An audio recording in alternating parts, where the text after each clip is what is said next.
कभी सोचा है कि हम जिस पृथ्वी पर खड़े हैं वो आखिर किस चीज पर टिकी है? मतलब नीचे कोई सहारा नहीं है, ऊपर से किसी ने पकड़ा नहीं हुआ, फिर भी ये इतना बड़ा गोला अरबों सालों से इस गहरे अंधेरे अंतरिक्ष में तैर रहा है। ये होता कैसे है? चलिए आज इसी पहेली को सुलझाते हैं। ये सवाल शायद हम सब ने कभी ना कभी सोचा ही होगा। भाई, हम कोई भी चीज हवा में छोड़ते हैं तो वो फटाक से नीचे गिर जाती है, तो फिर हमारी पूरी की पूरी दुनिया, ये पृथ्वी, कैसे बिना गिरे अंतरिक्ष में टिकी हुई है? इसका जवाब पता है किसी एक चीज में नहीं है। इसका जवाब एक कमाल के, एक अद्भुत संतुलन में छिपा हुआ है। देखिए, सबसे पहले तो एक बात दिमाग में साफ कर लेते हैं। अंतरिक्ष हमारे कमरे जैसा नहीं होता, जहाँ एक फर्श है और एक छत है। स्पेस में कोई ऊपर या नीचे कोई दिशा नहीं होती। वहाँ सिर्फ एक ही नियम चलता है, और वो है गुरुत्वाकर्षण का नियम। यही वो अदृश्य शक्ति है जो बड़े बड़े तारों, ग्रहों और पूरी की पूरी गैलेक्सीज को कंट्रोल करती है। तो पृथ्वी की जो कहानी है ना, वो असल में दो जबरदस्त ताकतों के बीच चल रही एक रस्साकशी की कहानी है। एक तरफ एक बहुत बड़ा खिंचाव है और दूसरी तरफ है उससे बचने की एक लगातार कोशिश। तो इस रस्साकशी में समझिए, एक तरफ तो है हमारा अपना सूरज।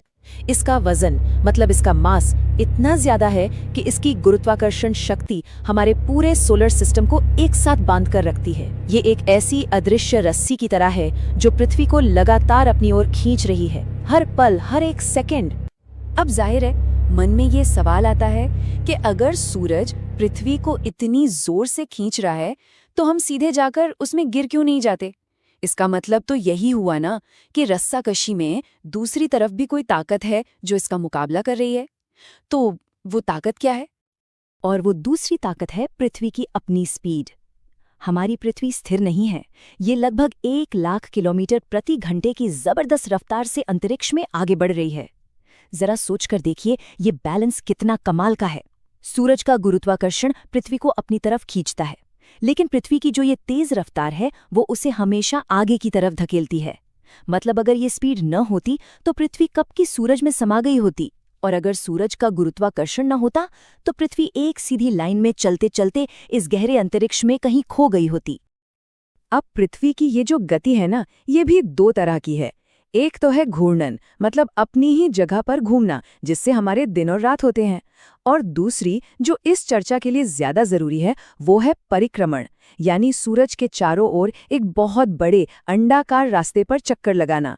यही चक्कर लगाने वाली स्पीड है जो सूरज की खिंचाव को बैलेंस करती है और हमें उसमें गिरने से बचाए रखती है। लेकिन कहानी यहीं खत्म नहीं होती। न्यूटन ने हमें गुरुत्वाकर्षण और गति के बारे में बताया, ये सही है, पर करीब 100 साल पहले महान वैज्ञानिक एल्बर्ट आइंस्टाइन ने एक और भी गहरी और हैरान करने वाली सच्चाई हमारे सामने रखी।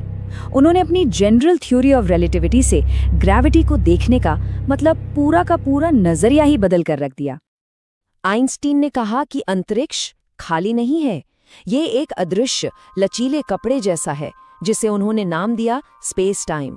अब होता यह है कि जब भी कोई भारी चीज, जैसे कि हमारा सूरज, इस कपड़े पर रखी जाती है तो वो अपने वजन से इसमें एक गड्ढा या एक झुकाव पैदा कर देती है। चलिए इसको एक आसान से उदाहरण से समझते हैं। कल्पना कीजिए कि एक बहुत बड़ी रबर की शीट को चारों तरफ से खींचकर तान दिया गया है। अब हम उसके बीच में एक भारी भरकम बोलिंग बॉल रख देते हैं। क्या होगा? शीट में एक गहरा गड्ढा बन जाएगा। अब अगर हम पास में एक छोटा सा कंचा लुढ़काएं तो वो सीधा जाने के बजाय उस गड्ढे के चारों ओर गोल गोल घूमने लगेगा। आइंस्टाइन ने कहा, बस यही गुरुत्वाकर्षण है। पृथ्वी सूरज की रस्सी जैसी खिंचाव की वजह से नहीं, बल्कि स्पेस टाइम में सूरज के बनाए उस गड्ढे या झुकाव की वजह से उसके चक्कर लगाती है। तो इसका मतलब क्या हुआ? इसका मतलब ये है कि हमारी पृथ्वी असल में लगातार सूरज की तरफ गिर रही है, लेकिन क्योंकि ये साथ ही साथ बहुत तेजी से आगे भी बढ़ रही है, ये हर बार जमीन पर टकराने के बजाय जमीन से चूक जाती है। बस ये लगातार गिरने और चूकने का खेल ही है जिसे हम ऑर्बिट या परिक्रमा कहते हैं। है ना कमाल की बात? और ये जो पूरा खेल चल रहा है ना, ये कोई आज की बात नहीं है। ये ब्रह्मांडीय नृत्य, ये अद्भुत संतुलन अरबों सालों से बिना रुके ऐसे ही चल रहा है। सोचकर देखिए, करीब 4.5 अरब सालों से पृथ्वी ठीक इसी तरह सूरज का चक्कर काट रही है। इसी स्थिर और भरोसेमंद संतुलन ने हमारी दुनिया को वो माहौल दिया जिसमें जीवन पनप सका, हम और आप अस्तित्व में आ सके। ये संतुलन ही हमारे होने की वजह है।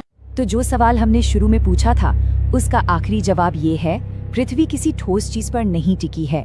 ये किसी सहारे पर नहीं, बल्कि गति और स्पेस टाइम के झुकाव के बीच एक परफेक्ट डायनामिक बैलेंस पर कायम है। ये रुकी हुई नहीं है, ये तो हर पल गिर रही है और हर पल आगे बढ़ रही है। तो अगली बार जब रात में आसमान की तरफ देखें तो ये जरूर याद रखिएगा कि हम एक ऐसी दुनिया पर खड़े हैं जो किसी चीज पर टिकी नहीं है, बल्कि एक महान ब्रह्मांडी संतुलन में तैर रही है।